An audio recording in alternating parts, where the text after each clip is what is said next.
الحمد لله رب العالمين والصلاة والسلام على سيدنا محمد وعلى آله وصحبه وسلم اللهم علمنا ما جهلنا وذكرنا ما نسينا وزدنا علما ونعوذ بك من حال أهل النار. Un livre qui est porté sur le ilm al-daruri, c'est-à-dire le minimum indispensable concernant les sujets de la religion qu'aucun musulman ne doit ignorer. Qu'aucun musulman ne doit ignorer. Alors, pourquoi nous prenons un livre comme support?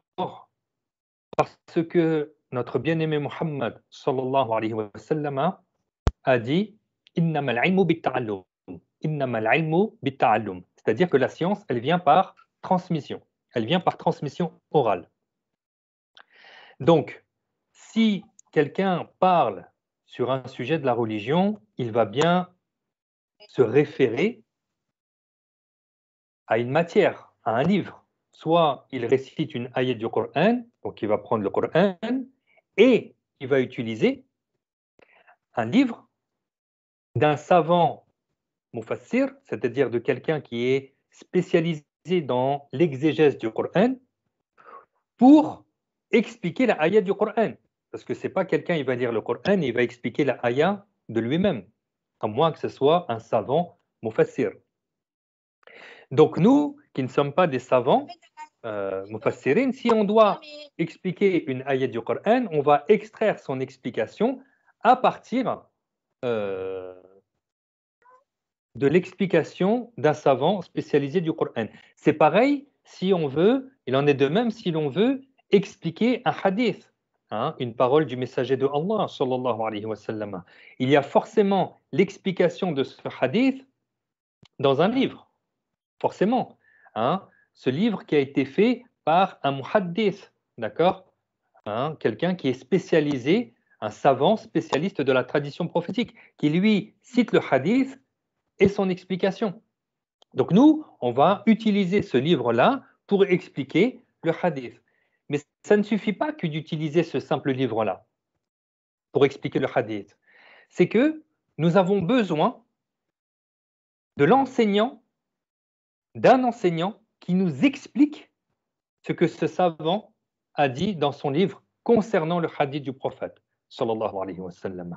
Tout comme nous avons besoin de l'enseignant qui nous explique ce qu'a dit le mufassir, le spécialiste de l'exégèse du Coran, concernant la ayat du Coran. Pourquoi on a besoin d'un enseignant qui, cet enseignant, a une chaîne de transmission ininterrompue jusqu'à ce savant? Et oui, parce que le savant, lui, lorsqu'il a composé son livre, il a expliqué son livre aux élèves qui étaient devant lui. Et ces élèves-là, de ce savant, eh bien, ils ont retransmis, comme leur cheikh, comme ce savant a retransmis, leur a retransmis, ils l'ont retransmis à d'autres personnes, et ces autres ont retransmis à d'autres, et cette information, cette connaissance nous est parvenue jusqu'à nous. Et ça, c'est ultra important d'avoir une chaîne de transmission ininterrompue jusqu'au savant qui a composé son livre. Pourquoi? Parce que nous n'avons pas la capacité d'ouvrir le livre d'un savant et d'essayer de comprendre tout seul ce que ce savant a voulu dire.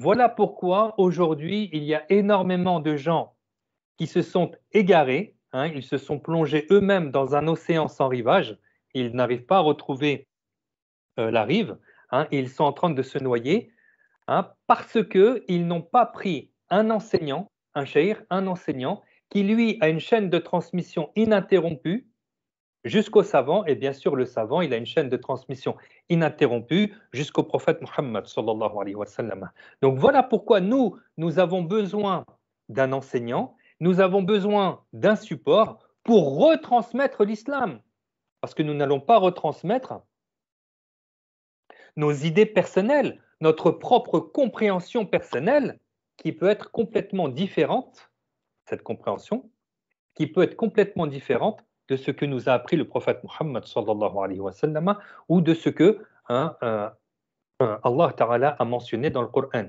Aimeriez-vous que Allah et son messager soient démentis? Aucun d'entre nous ne veut que le prophète Muhammad sallallahu alayhi wa sallam ne soit démenti, hein, ni Allah azza wa jal ne soit démenti. Donc si tu veux retransmettre l'islam, si tu veux retransmettre la religion musulmane, tu as nécessairement besoin d'un enseignant et d'un support. Ou sinon, tu parles de ta tête. Ou sinon, si tu n'as pas pour enseignant un shaykh, ton shaykh sera le shaitan, sera le diable. Lui, il va t'insuffler une soi-disant compréhension, il va même t'insuffler, il a même insufflé à certains, hein, il leur a fait croire qu'ils ont cette capacité à retransmettre sans support, sans livre. Il faut être fort quand même. Il faut être fort pour retransmettre les sujets de la religion sans support. C'est pour ça que nous, on va prendre un support, et en l'occurrence, le livre que nous allons étudier, c'est le livre d'un grand savant, c'est le livre de Cheikh Abdullah al-Shaybi al-Abdali al-Harari, qui, son livre-là, Al-Mukhtasar, il l'a pris d'un autre livre, As-Sulam al-Tawfiq, de Abdullah ibn Hussein ibn Tahir. Et ce livre-là, As-Sulam al-Tawfiq, il a été repris, donc là on parle d'un livre qui a de plus de 400 ans, il a été repris à partir d'un autre livre. Ce livre a été repris à partir d'un autre, 1, 2, 3, 4, qui a été repris à partir d'un autre, qui a été pris à partir de le livre de l'imam al-Shafi'i. L'imam al-Shafi'i, Muhammad ibn Idris, qui lui est un savant mujtahid mutlaq. D'accord, c'est lui, il a été un des grands savants de la communauté musulmane, hein, qui a fait son école de jurisprudence. Aujourd'hui, les 4 grandes écoles connues, hein, bien qu'il y en ait d'autres, mais les plus connues aujourd'hui sont celles de l'imam Shafi'i, celle de l'imam Malik ibn Anas, celle de l'imam Abu Hanifa et celle de l'imam Ahmed ibn Hanbal. Donc dans la jurisprudence, le musulman, hein, s'appuie sur l'une de ces 4 écoles. Donc vous l'avez compris, nous, on va s'appuyer sur l'école de l'imam Ash-Shafi'i dans la jurisprudence. Concernant la croyance, il n'y a rien qui change. Concernant les péchés, on va voir que il y a quelques divergences entre les savants concernant certaines pratiques ou certaines choses qui sont interdites. Par contre, dans la croyance, il y a l'unanimité. D'accord? Ça ne change pas. Dans le chapitre de ce qui annule l'islam, ça ne change pas non plus. D'accord? Donc on va trouver des changements entre ces savants-là. C'est pour ça qu'on dit qu'il y a divergence entre les savants, c'est-à-dire entre les savants mujtahid, concernant la pratique musulmane. Et on va rentrer dans les détails plus tard, Inch'Allah. Ceci étant, nous étions en train d'expliquer que nous allions voir, Inch'Allah, ce livre, qui est le Mukhtasar, de ce grand savant, et il résume, ce livre-là, les connaissances indispensables qu'aucun musulman ne doit ignorer. Aucun musulman ne doit ignorer ces sujets qui sont dans ce livre-là. C'est pour ça que le cheikh l'a intitulé Al-Mukhtasar. Et on va voir dans l'explication qu'il a retiré à partir du livre As-Sulam al-Tawfiq, il a retiré certains sujets qui ne sont pas prioritaires à l'enseignement pour l'étudiant. D'accord? Il a vraiment, dans le Mukhtasar, c'est vraiment les sujets, il reste vraiment les sujets, hein, c'est un concentré de sujets qu'aucun musulman ne doit ignorer sur sa religion. Wader? Donc, encore une fois, ce livre-là, il est consacré pour l'étudiant. Donc, nous sommes des étudiants dans notre religion, hein, Inch'Allah, jusqu'à notre dernier jour de vie. Nous allons étudier notre religion et on ne se suffit pas du peu. Hein. On va apprendre la base, on va apprendre ce peu et Inch'Allah, on va augmenter, hein, au fur et à mesure du temps, Inch'Allah. Mais ce livre-là, hein, il est composé de l'explication du minimum indispensable de la science de la religion, cette part de connaissance, hein, qu'aucun musulman ne doit ignorer. Ça veut dire quoi qu'aucun musulman ne doit ignorer?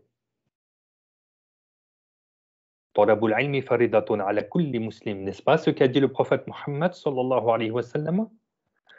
Que l'homme, hein, doit obligatoirement apprendre la religion, la science de la religion, quérir la science de la religion est une obligation pour chaque musulman.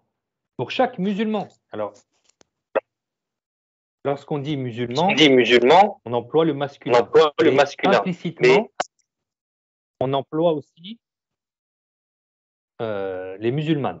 D'accord? On emploie aussi les musulmanes. C'est-à-dire quand il est dit, dans les cours, quand vous entendez « et le musulman se doit de », implicitement, on vise aussi la musulmane, la femme.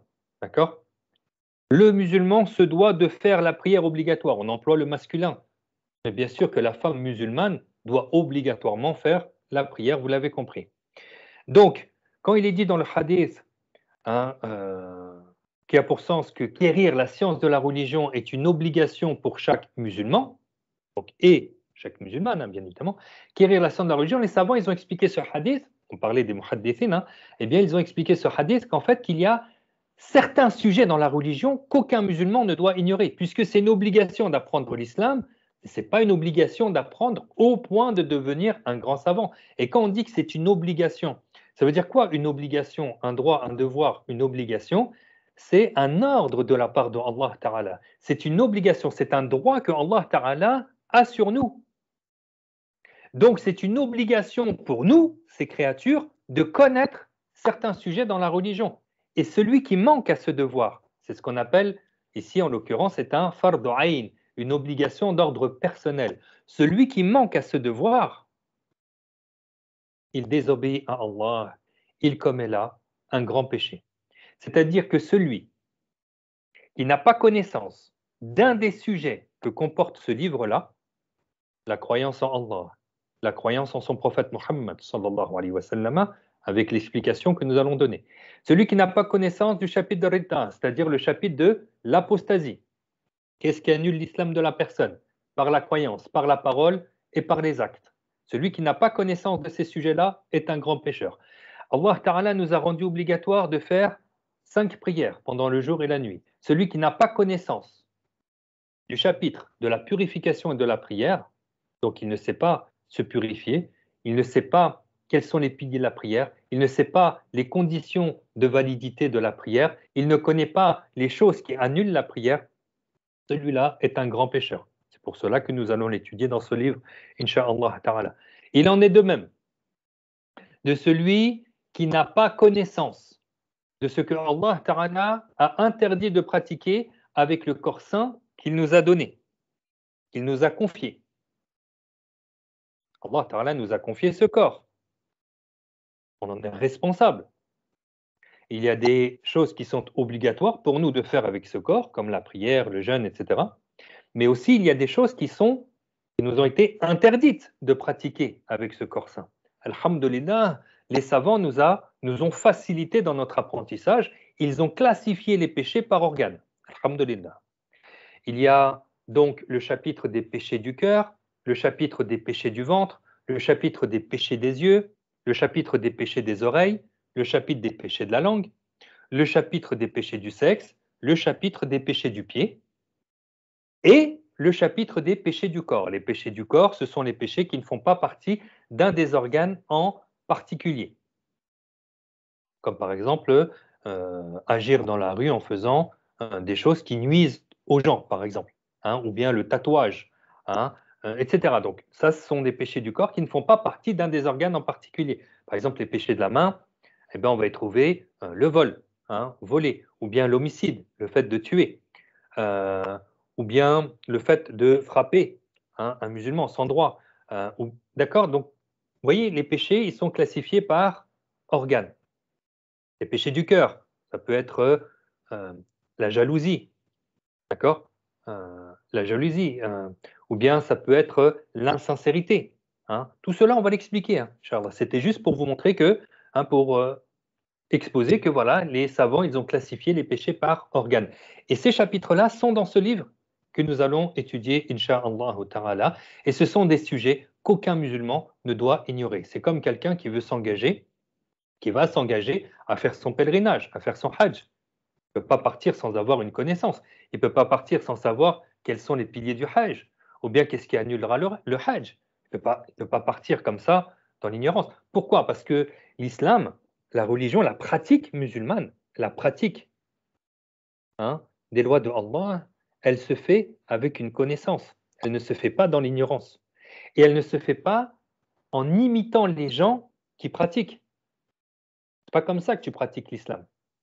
Si tu veux faire la prière, d'accord? Si tu te dois faire la prière du Aïcha, par exemple, et que tu es dans un endroit que tu ne connais pas, ben, tu dois, en tant que musulman, donc savoir bien évidemment faire tes ablutions, c'est évident, mais aussi tu dois connaître d'autres conditions de validité. Tu dois savoir où est-ce que tu dois te diriger pour la prière. Tu dois déterminer, avoir cette connaissance pour déterminer la qibla. Tu ne vas pas prier dans n'importe où. C'est pas comme ça l'islam, on ne fait pas n'importe quoi. D'accord? Tu dois avoir cette connaissance. Tout comme tu dois avoir la connaissance des piliers de la prière. Tu dois savoir pratiquer la prière. Hein? Tout comme tu dois savoir qu'est-ce qui annule la prière lorsque tu es en rituel de prière. Il y a des choses qui annulent la prière. Vous voyez, tout ça sont des sujets qu'aucun musulman ne doit ignorer. Et encore une fois, l'islam, elle ne se pratique pas par imitation. Elle se pratique avec une connaissance. On pourrait dire même sur la croyance. Ce n'est pas quelqu'un qui se dit être musulman, il se dit ah bah c'est bon, maintenant je veux être musulman, je me dis musulman, et lui, il ne croit pas au prophète Mohammed sallallahu alayhi wa sallam. Ou bien dans sa croyance, celui-là, il croit que Dieu, c'est un bonhomme dans le ciel. Celui-là, même s'il se dit moi je suis musulman, ça ne fait pas de lui un musulman. Être musulman, c'est connaître, croire en la croyance au tawahid, en la croyance en l'unicité, de croire au prophète Mohammed sallallahu alayhi wa sallam. Vous voyez, c'est-à-dire que l'islam, elle ne se pratique pas dans l'ignorance. Elle ne se pratique pas dans l'ignorance. Vous avez compris. Donc voilà les sujets que nous allons étudier, incha'Allah ta'ala, dans ce livre-là. On se rappelle que l'origine du livre, c'est du livre de l'imam al-Shafi'i, radiyallahu anhu. Donc, ces sujets-là se sont retransmis depuis 14 siècles. Ils se sont retransmis depuis 14 siècles. Et Inch'Allah ta'ala, nous allons faire partie de ceux qui continueront à transmettre l'islam, à transmettre ce savoir, à transmettre cette connaissance, à retransmettre cette religion, Inch'Allah ta'ala. Donc je vous invite à prendre vos cahiers, vos stylos, et à prendre vos notes, Inch'Allah ta'ala. Celui qui n'a pas encore le Mukhtasar ou le Qawlul Jalil. Qawlul Jalil, c'est un petit peu d'explication du Mukhtasar. N'hésitez pas, avancez-vous vers Shuaib, Inch'Allah, il va vous le donner, ou sinon avancez-vous vers moi. Inch'Allah, je vous le donnerai en message privé.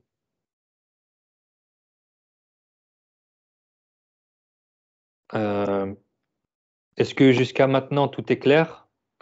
Est-ce qu'il y a des questions? N'hésitez pas à écrire des questions sur ce que je suis en train de dire. D'accord?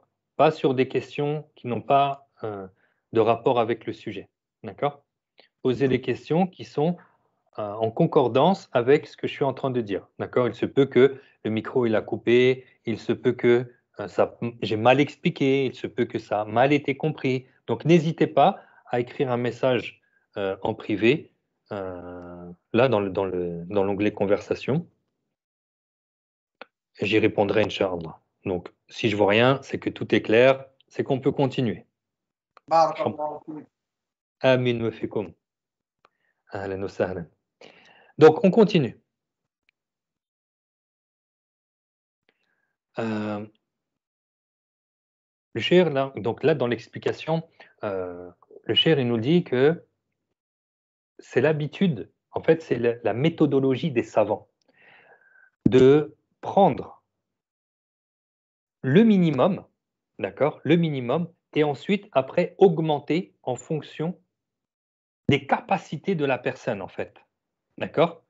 Donc, ces savants qui ont retransmis l'islam, Rabbaniyoun, ce sont justement ces savants qui ne rentrent pas trop dans les détails dans un premier temps, pour que la science pénètre et intègre le cœur de l'étudiant. Une fois que c'est pénétré dans le cœur, une fois que l'étudiant il a compris ces sujets de base, donc là, il peut avancer et son cheikh, ce savant-là, eh bien, il lui fait augmenter en savoir. Il augmentera alors en détail pour cet étudiant, relativement à ce que cet étudiant a comme capacité d'acceptation, comme capacité à pouvoir faire ses progrès, en fait. Mhm. Parce qu'attention, euh, c'est Zuhri, voilà, c'est l'imam al-Zuhri. L'imam al-Zuhri, est un grand savant de l'islam, radiallahu anhu. Il a dit que celui qui cherche le hadith dans sa totalité, tout en même temps, il le manquera dans sa totalité, il le manquera totalement.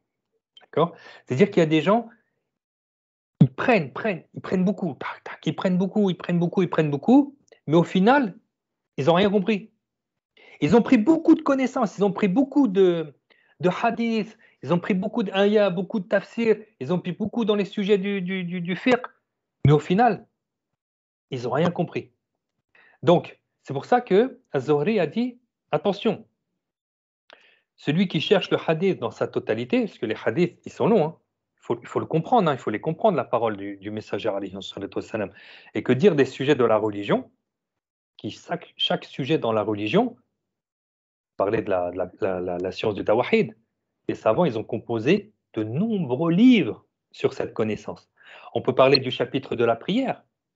Les savants, ils ont fait de nombreux livres sur ce chapitre-là. Donc, si on parle d'un hadith, que dire des sujets dans la religion? Celui qui veut tout d'un coup, il manquera tout d'un coup. Il faut y aller progressivement. Au point qu'ils ont dit que la science, il y a 3 niveaux. Il y a 3 niveaux dans la science. Il y a le niveau 1, nous sommes au niveau 1. Il y a le niveau 3, niveau des savants, et il y a le niveau intermédiaire. D'accord? Donc, vous voyez, il y a des gens, ils n'ont même pas le niveau 1, qui veulent déjà passer au niveau 3. Forcément, ils vont, comme on a dit tout à l'heure, se noyer complètement. Donc, vous voyez, les savants, ils nous ont appris comment apprendre notre religion. D'accord? Et on se rappelle aussi les bienfaits d'apprendre l'islam. Déjà, d'une part, ça nous permet d'apprendre les lois de Allah Ta'ala et de pratiquer correctement les lois de Allah Ta'ala pour arriver au jour du jugement dernier, le cœur salim, le cœur tranquille. Il t'a été ordonné de faire la prière, tu as fait la prière conformément aux lois de Allah Ta'ala que tu as appris, donc tu apprends, tu as pratiqué, tu arrives au jour du jugement, alhamdulillah. Tu as suivi ton école, l'école de l'imam Shafi'i ou l'école de l'imam Abu Hanifa ou l'école de l'imam Malik. Alhamdulillah, tu arrives au jour du jugement, tu n'es pas dans un cas de mécréance, tu as pratiqué tes obligations comme Allah Ta'ala te les a rendues obligatoires. Inch'Allah Ta'ala, tu seras au jour du jugement sur ta monture, vêtu et rassasié, Inch'Allah, sous l'ombre du trône, pas comme ces autres qui seront rabaissés et humiliés au jour du jugement dernier. Donc tu as appris ta religion, tu pratiques correctement les lois de Allah Ta'ala, et en cela, tu gagnes en plus des hasanets, tu gagnes en plus en récompense, parce que tu utilises le temps dans ce qui t'est le plus précieux, à savoir apprendre ta religion. Et il a été dit par le messager de Allah, sallallahu alayhi wa sallam, Man kharaja fi tarabil ilm, fahuwa fi sabilillah hatta yarji'u. C'est-à-dire que celui qui sort pour apprendre la science de la religion, il est comme celui qui est sorti fi sabilillah, jusqu'à ce qu'il revienne. Jusqu'à ce qu'il revienne. Quand même, celui qui sort fi sabilillah, c'est celui qui est parti combattre pour défendre l'islam. Celui qui a donné son corps, sa vie, pour l'islam. Eh bien, celui qui va sortir, qui va apprendre sa religion, il est comme celui qui est sorti fi sabilillah jusqu'à ce qu'il revienne. Allahu Akbar.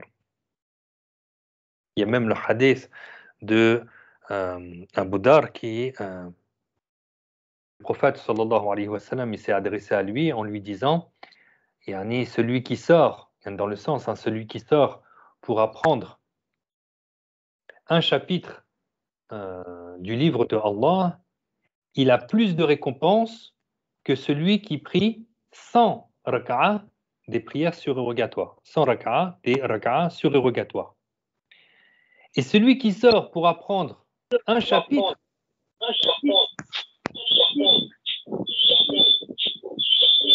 et celui qui sort pour apprendre un chapitre de la religion agréée par Allah Ta'ala, il a plus de récompenses que celui qui prie 1000 rak'a des prières surérogatoires.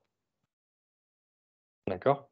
C'est-à-dire celui qui sort pour apprendre la religion musulmane, pour assister à une assemblée de Ahl Sunnah wal Jama'a, il a plus de récompenses que quelqu'un qui prie 1000 rak'a sunnah. Allahu Akbar. Vous voyez comment les récompenses sont énormes pour celui qui apprend sa religion. Si les anges voient quelqu'un qui assiste à un cours de religion, ils abaissent ses ailes, l'ange abaisse ses ailes par humilité pour celui qui apprend l'islam.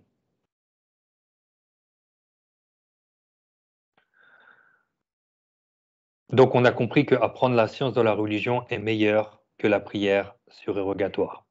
Apprendre la science de la religion est meilleur que la prière surérogatoire. Que Allah Ta'ala nous accorde cette ardeur pour apprendre l'islam, qu'il ne nous affaiblisse pas. Vous savez, je vais vous dire, ce que le shaitan déteste le plus après le prophète Muhammad sallallahu alayhi wa sallam, parce que celui que le shaitan déteste le plus, c'est le prophète Muhammad sallallahu alayhi wa sallam. Et ce que le shaitan déteste le plus après lui, c'est les assemblées de sciences. C'est ce que nous sommes en train de faire, c'est-à-dire retransmettre l'islam. Ça, c'est vraiment quelque chose qui irrite le shaitan. Et donc, il va mettre en œuvre, et soyez prêts à ça, il va mettre en œuvre beaucoup de stratégies pour que vous ne participiez pas, vous n'apprenez pas votre religion. L'islam, c'est une arme puissante. La science de la religion, c'est une arme puissante contre les démons. Parce que celui qui ne connaît pas sa religion, le shaitan va lui insuffler des mauvaises suggestions, il va lui insuffler le mal. Et celui-là, comme c'est un ignorant dans sa religion, le shaitan va lui faire croire que ce qui est bien est mauvais et que ce qui est mauvais est bien. À l'inverse de celui qui a appris sa religion, il a appris les lois de Allah Ta'ala, il a appris ce que Allah Ta'ala a interdit. Donc, il a appris ce qui est mauvais. Le shaitan va lui insuffler de faire ce qui est mauvais. Et il ne peut pas lui dire que ce mauvais-là, c'est quelque chose de bien. Non, non, non. Parce que celui-là a appris que cette chose-là est quelque chose de mauvaise. C'est une chose que Allah Ta'ala a interdit de pratiquer. C'est pour ça que Allah Ta'ala dit قُلْ هَلْ يَسْتَوِي الَّذِينَ يَعْلَمُونَ وَالَّذِينَ لَا يَعْلَمُونَ. La ayah a la pour sens قُلْ, yani, dis-leur, ô Muhammad. Vous savez, quand une ayah elle commence par قُلْ, c'est dis-leur, ô Muhammad, dis à ta communauté. Donc, قُلْ هَلْ يَسْتَوِي, dis-leur, sont-ils équivalents, ceux qui savent et ceux qui ne savent pas? Est-ce qu'il est équivalent, celui qui sait et celui qui ne sait pas? Non, il n'est pas équivalent. Et meilleur celui qui a la connaissance que celui qui ne l'a pas. Donc, celui qui n'a pas la connaissance, le diable, va l'emmener là où il veut. Contrairement à celui qui a la connaissance, le shaitan va avoir du mal à le détourner de l'obéissance à Allah Ta'ala. Donc, dans un premier temps, il va être tenté de l'affaiblir. Et s'il ne peut pas se prendre directement à lui, à celui qui a appris, ou celui qui cherche à apprendre, il va aller chercher d'autres personnes qui sont plus faibles que lui pour que ces autres-là l'empêchent d'assister à un cours de religion. Des fois, tu dis, mais, subhanallah, tu dis aux gens qui assistaient au cours, tu lui dis, mais il y a eu cours vendredi. Il te dit, ah, mais j'étais préoccupé par une affaire, en réalité, je regrette d'être parti, c'était n'importe quoi. Voilà. Et là, tu te dis, subhanallah, est-ce que ce n'est pas le shaitan qui avait tout ça en place pour qu'il t'empêche d'assister aux cours de religion? Prends garde et médite sur cela pour ne pas que ça se reproduise, ça recommence, voilà, que ça se reproduise. Regardez, donc faites attention, le shaitan met plusieurs stratégies en place pour que vous n'appreniez pas, hein, la religion. Aujourd'hui, alhamdulillah, alhamdulillah, il y a beaucoup de portes ouvertes pour apprendre l'islam, comme celle-là. On va même enregistrer les vidéos pour qu'on puisse revisualiser, revisionner ces vidéos-là. Il y en a qui n'ont pas assisté au cours, mais le shaitan va lui dire, non, ça dure trop longtemps, 45 minutes la vidéo, c'est trop long. Par contre, il te manque la fin de ta série sur Netflix.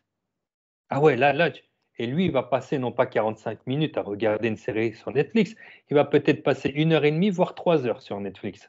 Vous voyez comment le shaitan, il détourne les gens, hein, pour, pour les empêcher à apprendre l'islam, tout simplement. Donc, si vous voulez, on va commencer le livre euh, du Mukhtasar, Inch'Allah. Donc, je fais la lecture. Dès que je m'arrête dans la lecture du Qawr Jalil, je prends l'explication. Le cheikh dit, donc l'auteur du livre dit Bismillahirrahmanirrahim, c'est-à-dire je commence l'écriture de mon ouvrage en citant le nom de Allah, Ar-Rahman, Ar-Rahim, c'est-à-dire en mentionnant le nom de Allah et en recherchant les bénédictions par le nom de Allah. Donc les savants, ils ont commencé leur livre par la basmala, c'est-à-dire qu'ils commencent leur livre en citant le nom de Allah, celui qui est Ar-Rahman, celui qui est Ar-Rahim. Donc ils mentionnent le nom de Allah en recherchant par Allah Ta'ala les bénédictions par son nom. D'accord? Donc, lorsqu'ils écrivent par le nom de Allah, Bismillah, c'est-à-dire je commence mon livre en citant le nom de Allah pour rechercher par le nom de Allah les bénédictions de la part de Allah Azza wa Jalla. D'accord? Voilà pourquoi les savants, ils ont tous commencé, hein, leurs ouvrages par la basmala. La louange est à Allah, Alhamdulillah, le Seigneur des mondes, Rabbil Alamin, c'est-à-dire celui à qui appartient tout ce qui entre en existence. Donc lorsque tu dis Rabbil Alamin, qu'est-ce que ça signifie? C'est-à-dire que Rabbil Alamin, le Seigneur de tout ce qui est hormis Allah, de tout ce qui est autre que Allah Ta'ala. Allah Ta'ala, il est le Seigneur de tout ce qui est autre que lui, de tout ce qui lui appartient. Donc, ça nous inclut nous, ça nous inclut aussi nos actes. Allah te dit Allahu khalaqakum wa ma ta'malun. D'accord? C'est-à-dire, l'ayah, elle te dit et Allah vous a créé ainsi que ce que vous faites. Et Allah vous a créé ainsi que ce que vous faites. Nous appartenons à Allah, nos actes appartiennent à Allah Ta'ala. Tout à l'heure, on l'a dit, hein, ce corps, il nous a été confié.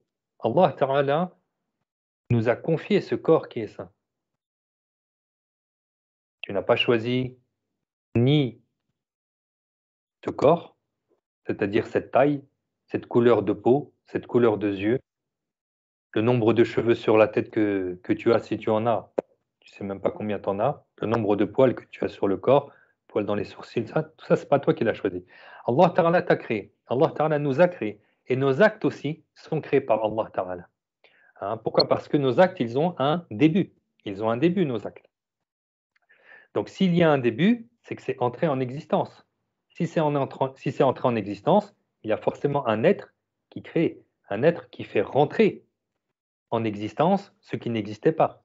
Cet être, c'est celui qui existe, qui est exempt de début, exempt de fin. C'est lui, Allah Azza wa Jal. Alors, on dit Allah en arabe, on parle de celui qui a la divinité. On peut dire Dieu en français, on peut dire God en anglais, Deus en portugais. C'est le langage qui va changer, mais on va parler de celui qui a la divinité. Allah, lui qui a la divinité, lui qui a la capacité de créer et d'anéantir. Celui qui a la divinité, Allah, c'est celui qui a la capacité de faire exister ce qui n'existait pas, et il a la capacité d'anéantir. C'est lui, Allah Ta'ala. C'est lui, euh, le Rabb de tout ce qui est hormis lui. C'est lui le Seigneur de tout ce qu'il a créé. Tout lui appartient. Cet univers lui appartient. Les sept cieux, les sept terres, les anges, des humains, le genre humain, les djinns, le genre des djinns, les animaux, tout lui appartient. C'est lui qui en est le créateur et lui, tout cela lui appartient. Donc, Alhamdulillahi Rabbil Alamin, et la louange est à Allah, celui à qui appartient tout ce qui entre en existence. Al-Hayy, celui qui a pour attribut une vie exempte de début et exempte de fin. Il est Al-Hayy, donc ça c'est un des noms de Allah Ta'ala, c'est-à-dire qu'il a pour attribut une vie exempte de début, exempte de fin. Al-Qayyum, celui qui ne s'anéantit pas. Al-Mudabbir, celui qui prédestine toutes les créatures, leurs actes, leurs paroles et leurs états des créatures. Vous voyez, celui qui prédestine toutes les créatures. Allah Ta'ala sait de toute éternité et veut de toute éternité. Donc il sait de toute éternité et a voulu de toute éternité que tu allais exister dans cette époque. Allah t'a donc créé avec ce corps, dans cette époque et avec ses actes. Et ceci est conforme à la science de Allah Ta'ala éternelle et à sa volonté éternelle, exempte de début. Allah Ta'ala est celui qui prédestine toute chose et ce qu'il a prédestiné, immanquablement, ça existera. D'accord? Tout comme il nous a prédestiné de tenir cette assemblée aujourd'hui, à cette heure précise. Il a voulu de toute éternité, donc c'est ce qu'il m'a prédestiné, que je prononce ces paroles, et il vous a prédestiné d'écouter ces paroles-là. Allahu Akbar. Donc il est Al-Mudabbir, celui qui prédestine toutes les créatures, leurs actes, leurs paroles et leurs états.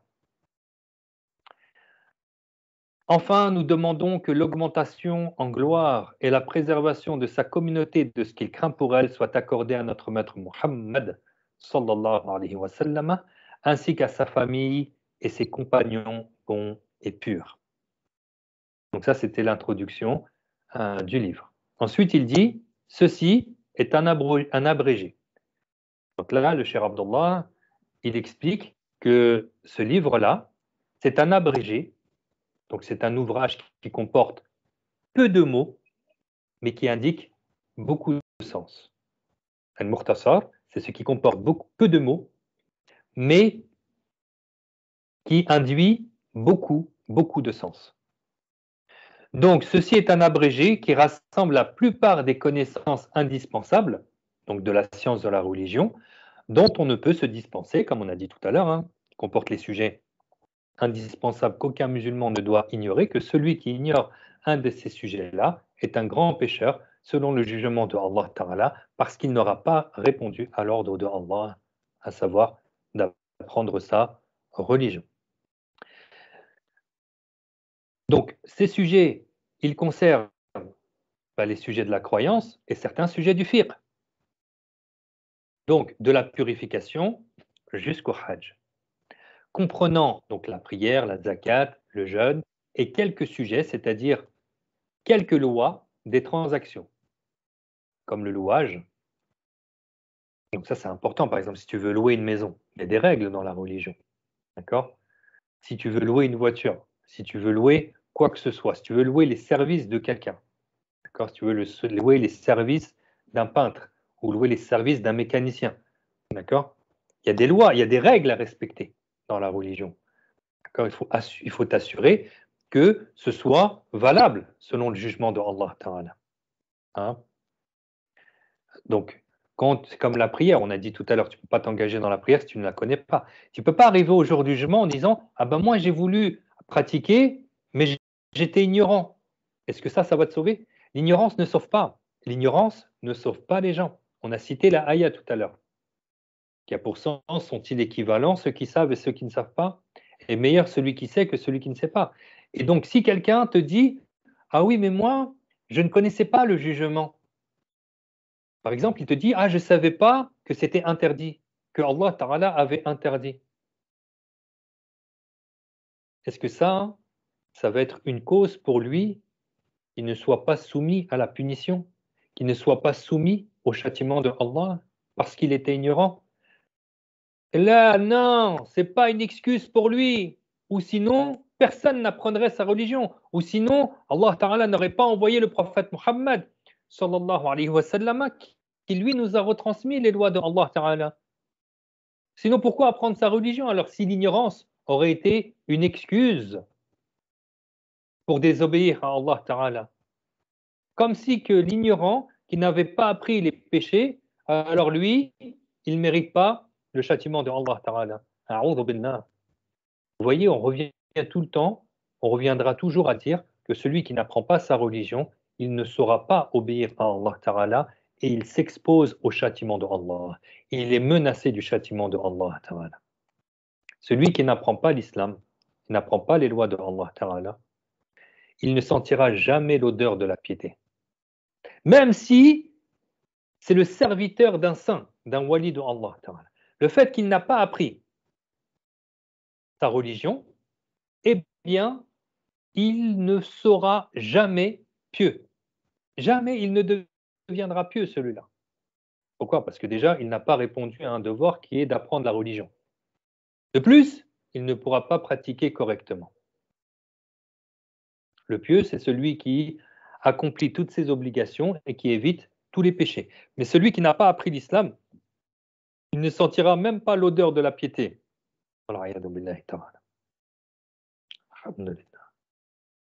Bonheur à celui qui apprend sa religion. Bonheur à lui, bonheur à lui. Donc ce livre, on a dit qu'il parle des sujets du fiqh, des lois, c'est-à-dire depuis la purification jusqu'au hajj, en passant par les lois des transactions, comme le louage, le mandat de gestion, l'hypothèque, et ce qui est de cet ordre, avec l'exposé du jugement du gain usuraire et de certaines ventes interdites selon l'école de jurisprudence de l'imam al-Shafi'i. Donc l'imam, le mujtahid, le savant, Muhammad, fils de Idris, l'imam Shafi'i, de la lignée de Quraysh et descendant de Al-Muttalib, que Allah lui fasse miséricorde. L'imam Shafi'i, il est né en 150 de l'Hégire et il est décédé en 204 de l'Hégire. Donc, dès que l'imam, il est né la même année de la mort de l'imam Abu Hanifa. Donc l'imam Shafi'i, il a été élève de l'imam Malik, radiallahu anhu. Et l'imam Shafi'i, il a enseigné à l'imam Ahmad ibn Hanbal. Donc, nous allons étudier le fiqh, Inch'Allah, selon l'école de l'imam Shafi'i. Et donc, ce livre aussi, il expose les péchés du cœur et des organes. Il y a aussi les devoirs du cœur. Donc, il y a les péchés du cœur et les péchés des organes qu'on a cités tout à l'heure, à savoir les membres des individus, tels que la langue et autres. Il y a aussi le ventre, les péchés du ventre, chapitre des péchés des yeux, des oreilles, des mains, chapitre des péchés du sexe, chapitre des péchés du pied, puis l'exposé des péchés du corps, avec en conclusion du livre un chapitre consacré au repentir.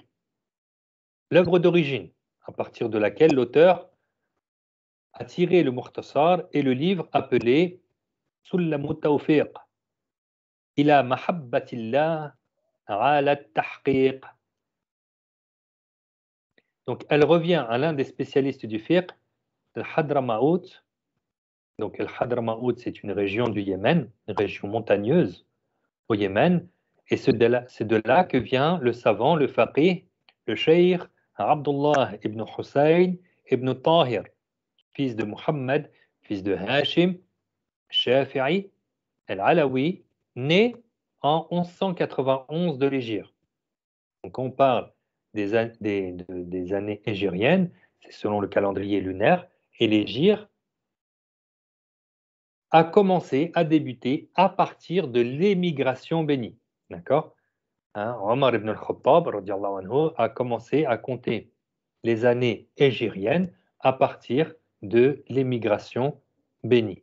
Hein, parce que le messager, alayhi salatu wassalam, sur ordre de Allah, hein, a fait voyager, a ordonné à son prophète d'émigrer de la Mecque à Médine, jusqu'à Médina Munawwara. C'est à partir de là qu'on compte les années hégériennes. Donc, lui, ce cheikh, Abdullah ibn Hussein, il est né en 1191 de l'Hégire et mort, il est décédé en 1270 de l'Hégire. Donc le livre a été abrégé, puis ont été insérés par la suite beaucoup d'ajouts sur des questions précieuses, dévoilant ce qui est caché en l'éclaircissant, tout en supprimant ce qu'il avait cité.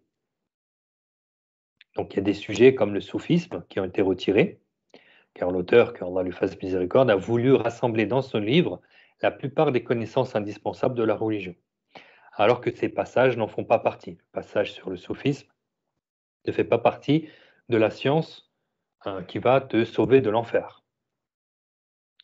Et aussi en modifiant certaines expressions avec des formulations plus claires, sans que cela ne change le sujet. Donc, il a dit aussi, le cheikh, il nous est arrivé de citer ce que certains spécialistes du fiqh shafi'i tels que al-Bulqini, donc c'est l'imam Sirajuddin Omar ibn Raslan, qui lui est né en 724 de l'Hégire et mort en 805 de l'Hégire, ont jugé plus argumenté afin de montrer ce qu'il est moins dans le livre d'origine. Donc il y a des choses qui ont été mentionnées dans As-Sulam al-Tawfiq, mais le cheikh, lui, il a repris ce que un savant plus ancien que le cheikh Abdullah ibn Hussein a cité. Donc il a cité l'imam al-Bulqini, on voit qu'il est vraiment beaucoup plus ancien, de plus de 400 ans. Hein. Al-Bulqini, il est plus ancien de plus de 400 ans que le cheikh Abdullah ibn Hussein ibn Tahir. Donc, cheikh Abdullah, il a repris ce qu'a dit Al-Bulqini et il a inséré ça dans son livre en enlevant ce que Abdullah ibn Hussein a dit de son livre As-Sulam al-Tawfiq. Est-ce que c'est clair pour tout le monde? Est-ce que tout le monde a compris? Je regarde. Est-ce qu'il y a des questions dans l'onglet conversation?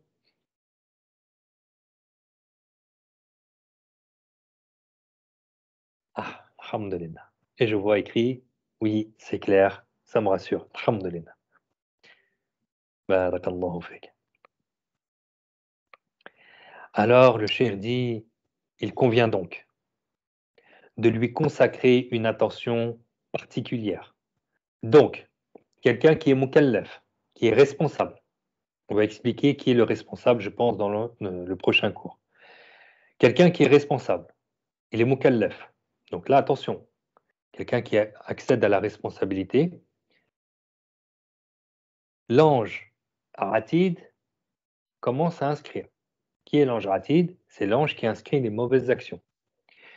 Si la personne n'est pas responsable, donc par exemple quelqu'un qui n'est pas pubère, comme l'enfant, l'ange Raqib, l'ange qui est chargé de noter les bonnes actions, écrit. Même si c'est un enfant qui a 9 ans, 10 ans, 11 ans, il fait la prière, il n'est pas encore pubère. Mais il fait des bonnes actions. Il jeûne, il fait la prière, il aide ses parents, il a le bon comportement, il lit le Coran, etc. Ça lui est comptabilisé s'il est sincère pour Allah Ta'ala. C'est pour ça qu'on apprend à l'enfant d'être sincère dans ses actes d'adoration. Il a les récompenses de ses actes. L'ange Raqib inscrit ses bonnes actions. Mais l'ange Ratid, lui, il n'inscrit pas. C'est pour cela qu'on ne dit pas d'un enfant qu'il a commis un péché. Il ne faut surtout pas dire qu'un enfant il a commis un péché parce qu'il n'est pas responsable. L'ange Ratid n'inscrit pas. Si un enfant meurt alors qu'il n'est pas responsable, il ne sera pas interrogé au jour du jugement. Il n'est pas menacé du châtiment de Allah Ta'ala. On ne dit pas qu'il a commis un péché, parce que quelqu'un qui a commis un haram, qui a commis un péché, c'est qu'il est menacé du châtiment de Allah. Il est menacé du châtiment de Allah Azza wa Jalla. On peut dire que l'enfant, il désobéit à Dieu.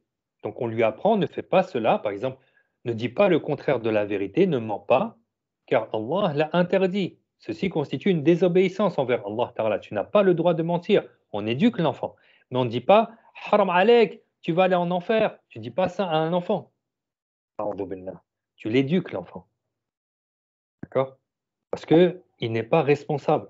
Par contre, s'il accède à la responsabilité, donc il devient pubère, on expliquera comment un enfant devient pubère, Inch'Allah.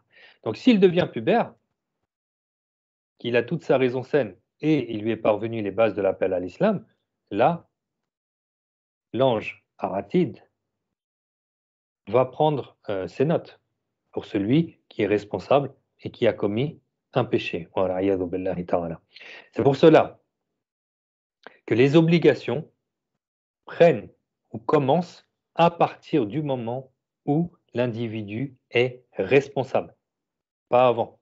C'est pour cela qu'on va dire souvent, on va souvent revenir à dire, il est une obligation pour le mukallaf, pour le responsable. Parce que si tu n'es pas mukallaf, comme l'enfant, il n'a pas d'obligation. D'accord? Mais dès qu'il devient mukallaf, il lui parvient et donc les obligations lui sont tombées sur lui. Comme nous, on est mukallaf. Donc on a des obligations.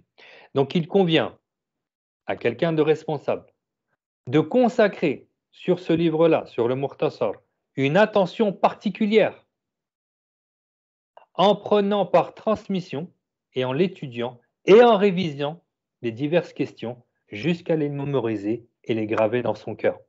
Tout ceci avec une intention correcte, par recherche de l'agrément de Allah, pour que ces actes, c'est-à-dire des actes de bien, soient agréés par Allah Ta'ala, soient conformes aux lois de Allah Ta'ala, soient pratiqués correctement, comme nous a appris le prophète Mohammed sallallahu alayhi wa sallam, pour que nous ne faisions pas partie de ceux qui ont été cités par le prophète Mohammed sallallahu alayhi wa sallam lorsqu'il nous a appris qu'il y a des gens qui vont jeûner et ils ne récolteront de ce jeûne que la faim et la soif.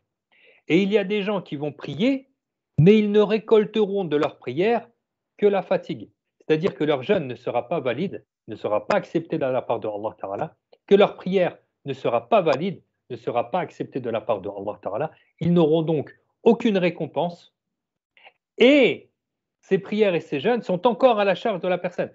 Donc celui qui pratique d'une manière qui n'est pas conforme aux lois de Allah Ta'ala, ce n'est pas valide, ce n'est pas valable. Quelqu'un qui va se priver de manger toute une journée jusqu'à ce que le soleil se couche, mais il y a encore l'apparition d'une baume du disque solaire. Et il commence à manger. Le disque solaire n'a pas complètement disparu, tu n'avais pas à manger. Il fallait attendre que le disque solaire ait complètement disparu. Lui, il a mangé avant que le disque solaire ait complètement disparu. Est-ce que son jeûne est valide? Non, il n'est pas valable. Pourquoi il n'est pas valable? Parce qu'il n'a pas poursuivi jusqu'à l'entrée du temps du Maghrib, ou bien jusqu'à la fin du temps du Asr, et donc qui indique l'entrée du temps du Maghrib. Il n'a pas attendu que le disque solaire ait complètement disparu pour pouvoir manger, peu importe le degré de son ignorance. S'il a mangé avant que le soleil ait complètement disparu, son jeûne n'est pas valable. Voilà l'état des ignorants. L'ignorance est une honte. L'ignorance est une honte. Il faut bannir la honte de l'ignorance. Il faut que les gens apprennent le contenu de ce livre du Mukhtasar. Sinon, son acte, il n'a pas la certitude que son acte va être conforme à ce que Allah nous a ordonné de pratiquer.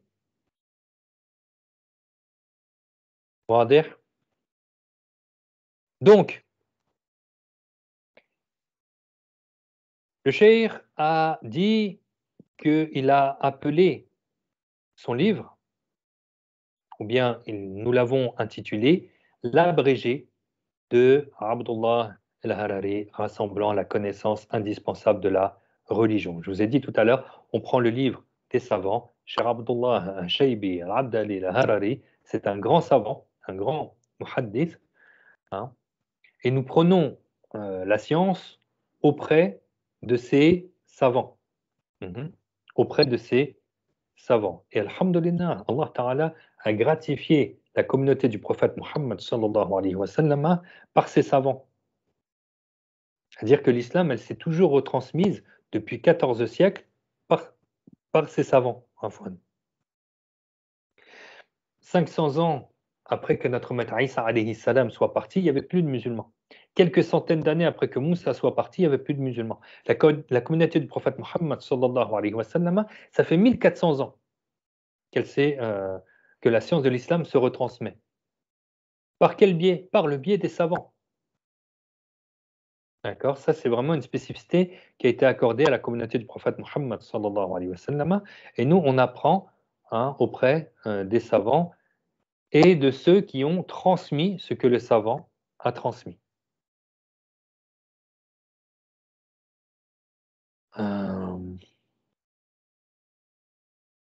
Voilà. Il est 20h21. Inch'Allah ta'ala, on va s'arrêter là. Demain, bi'idhnillah, dans la prochaine vidéo, on va entamer le chapitre de la croyance, Inch'Allah, ou bien le chapitre de l'exposé du sens des deux témoignages. D'accord? Là, on va vraiment rentrer dans le cœur du sujet, dans le cœur des sujets de ce livre-là. Là, c'était, on appelle ça le préambule, c'est ça? Hein? Là, c'était le préambule du livre. Inch'Allah, demain, on rentrera dans les sujets du livre. Est-ce qu'il y a des questions sur ce que j'ai dit?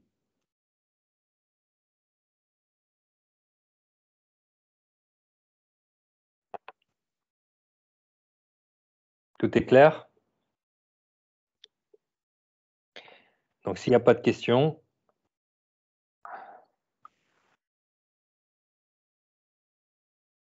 oui, quelqu'un veut intervenir si ce n'est pas par écrit?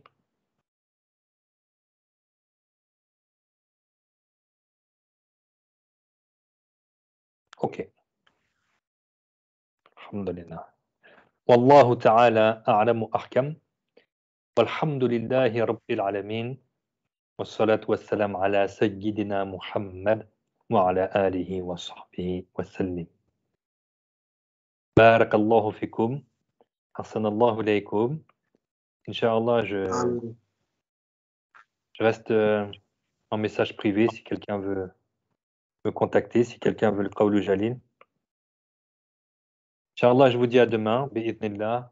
Barakallahu fikum. Ahsanallahu alaykum. Assalamu alaykum wa rahmatullahi wa barakatuh. فيك يا شيخ بارك الله فيك الحمد لله السلام عليكم وعليكم السلام ورحمة الله. Demain, Inch'Allah. Barakallahu. إن شاء الله وعليكم السلام.